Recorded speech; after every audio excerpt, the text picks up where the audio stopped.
Hello guys, welcome back to our channel, GB Gold TV.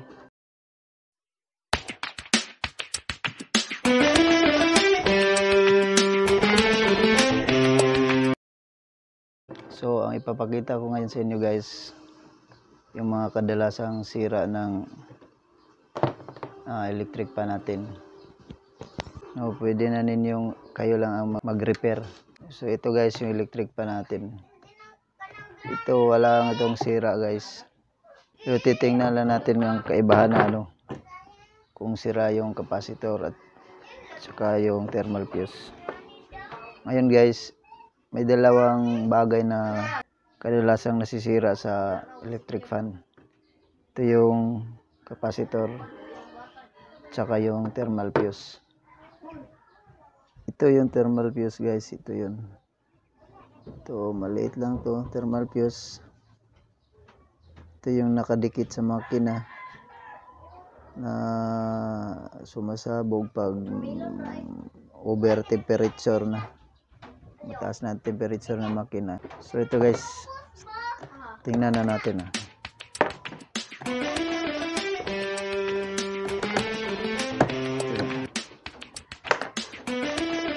Ito pa electric fan ko guys, mayroon ng ganito. May DIY na kasi masyadong mainit sa loob ng bahay. Ito, nilagyan ko lang ng ganito. Papasokan ko ng ice. So ito na guys, linisan na natin.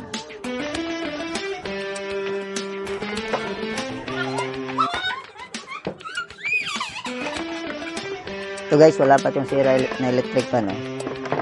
Tingnan natin. Testing muna natin.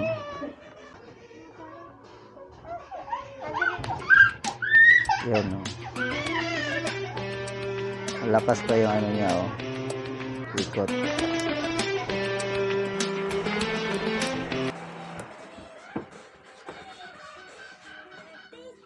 So, papalitan natin ng yung sirang bato guys, capacitor. Tingnan natin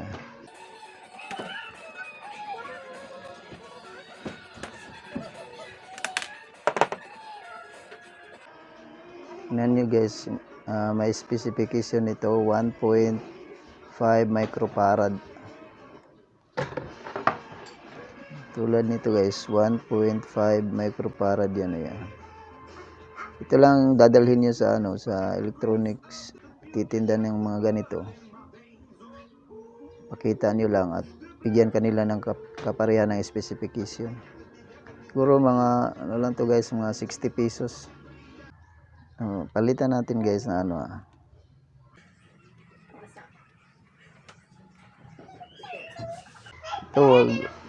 ito nag-store to ng energy, kaya wag niyo basta-basta hawakan yung dalawang niya, terminal.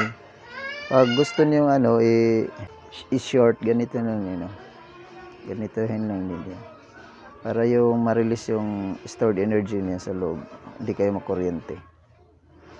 Dikitin niyo lang.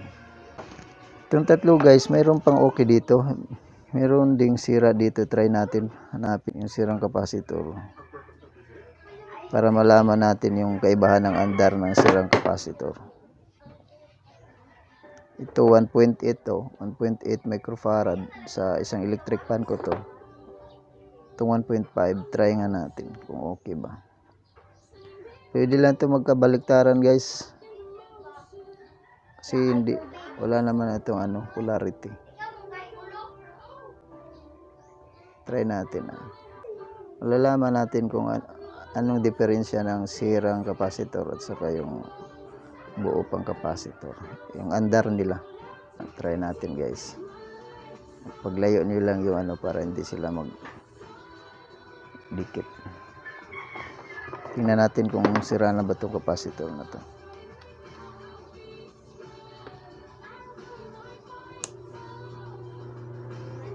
Okay pa itong capacitor ko lang ito guys.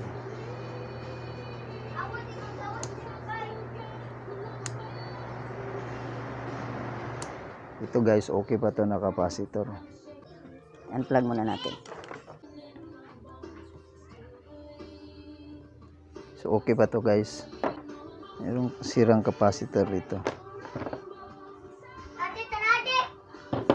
Oh. Hmm.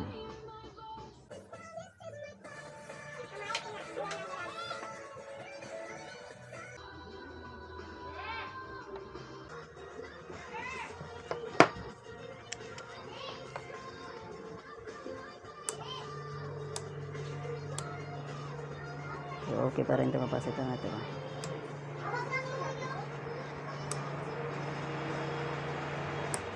Ito, okay pa to guys. So, okay ba itong capacitor na to? Ganyan lang pagpalit guys.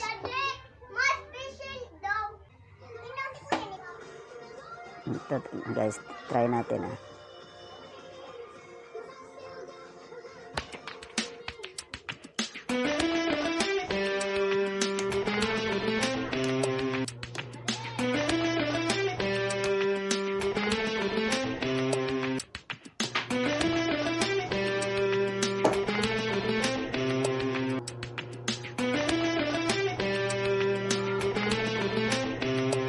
Ito siya guys, mahina na tong capacitor na to. Medyo weak na guys, tingnan nyo. Pag naka number 1, number 2, number 3, isa lang yung ikot niya, isa lang yung bilis ng ikot niya guys. Yan, ganyan o. Number 1 yan.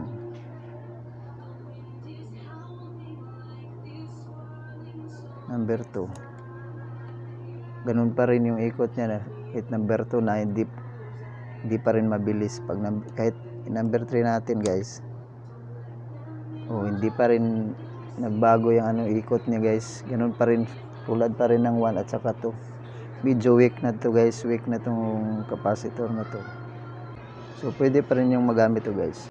So hanapin natin yung sirang capacitor. Naitapon ko na yung guys, naitapon ko na yata yung sirang capacitor. Explain ko na lang sa inyo kung anong tunog ng nyo guys. Electric pan pag sira yung capacitor. Pag sira yung capacitor niya guys, malalaman nyo kasi umuugong lang guys pag i-on nyo yung kasaksak na yung electric pan nyo. Di siya umiikot, umuugong lang guys. Di ikot yung LC mo. Yun guys, sira yung capacitor mo. Kung ito naman thermal fuse guys ang sira, ito. Pag sira to guys, wala talagang kahit isaksak mo pa yan, wala ka talagang marinig na umuugong. Patay talaga lahat. Yun, malalaman mo agad kung sira yung thermal fuse niya. So kung yan lang guys, kung wala kayong tester. Pero kung meron kayong tester guys, ito lang, katulad lang nito. Mura lang to guys. I-set nyo sa resistance. 20k guys. Tapos, i-test nyo lang tong dalawang terminal. Nasaksakan nyo guys. Malalaman nyo kung sira yung thermal fuse. Kung walang resistance, walang reading. So, wala pa tong reading guys, pero pag ito na guys, yan, 1. Meron siyang reading guys. Number 2, meron. Number 3, meron.